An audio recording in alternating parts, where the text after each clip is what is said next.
साम्राज्य न्यूज, सामान्यांचा असामान्य आवाज। दिनांक 2 ऑक्टोबर 2021 रोजी माननीय आयुक्त राज्य उत्पादन शुल्क श्री उमाप साहेब, विभागीय उपायुक्त श्री सुर्वे साहेब यांच्या मार्गदर्शनाखाली विभागीय भरारी पथक पुणे येथील निरीक्षक श्री दिगंबर शिवाडे यांच्या पथकाने सोलापूर जिल्ह्यातील निरीक्षक माळशिरस व निरीक्षक पंढरपूर यांच्या पथकाच्या सहाय्याने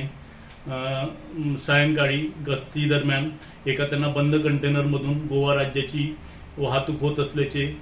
मिळालेल्या गोपनीय माहितीच्या आधारे आटपाडी पंढरपूर रोडवर सांगोला तालुक्यात कटपड गावाशेजारी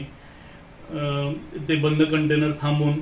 त्याची झडती घेतली असता त्या ठिकाणी इम्पेरियल ब्लू व रॉयल चॅलेंज व्हिस्की या विदेशी ब्रँडचे गोवा राज्य निर्मित मद्याचा साठा आढळून आला। सदर कारवाईत एकूण 633 बॉक्स दारू जप्त करण्यात आलेली आहे आणि सदरच्या मुद्देमालाची किंमत वाहनासह 56,29,975 इतकी आहे।